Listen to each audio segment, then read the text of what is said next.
So here's a question for you. Are you struggling as we move towards Election Day with your relationships? You're voting for one candidate. Somebody you know, care about love is voting for somebody else. If this applies to you, and I think it applies to most of us, then we have a podcast for you. We are Ariella and Baruch Halevi, and we are co-founders of Soul Centered, a spiritual center for meaning, healing, and spirituality.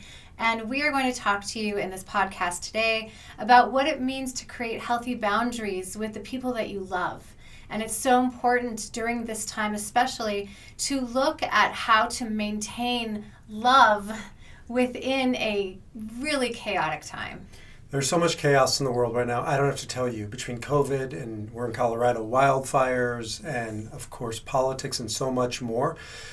We've talked about on our podcast today, so much of this comes from fear, understandable fear. The world is upside down right now, and we have to really stand guard at the gates of our fear.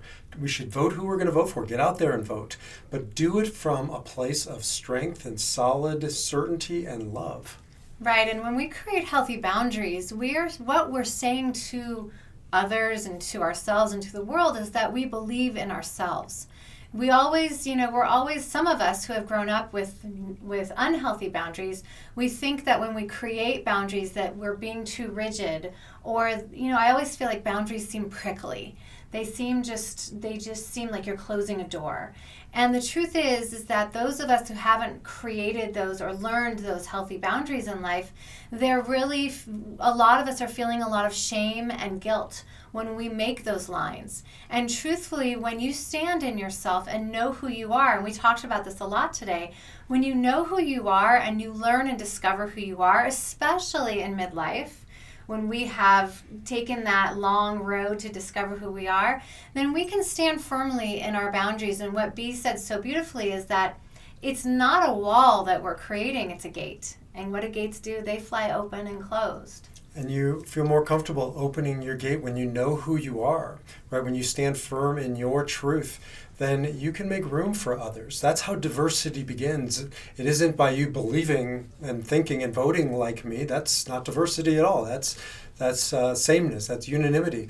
Diversity comes when you know who you are and I know who I am, and together we can enter into a dialogue. Exactly.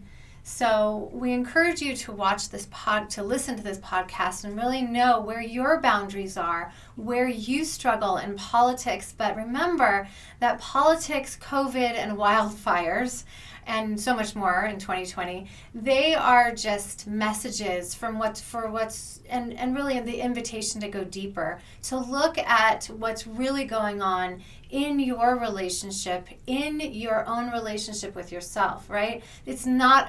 I know it's about politics, but it's also not about politics. It's about looking inward and saying to yourself, who am I? And how do I stand tall in who I am? And that is what the energy of this world right now is inviting us to do. We'll end with this. On November 3rd, you'll vote. On November 4th or sometime shortly after, your candidate will or won't have won.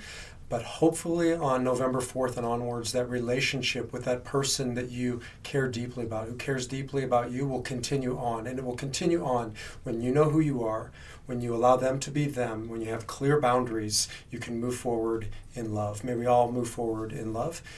Jump over to mysoulcentered.org where you can listen to this podcast and all of our podcasts, and reach out to us, info@mysoulcentered.org. We'd love to hear from you. Until next time. Namaste. Shalom. Peace.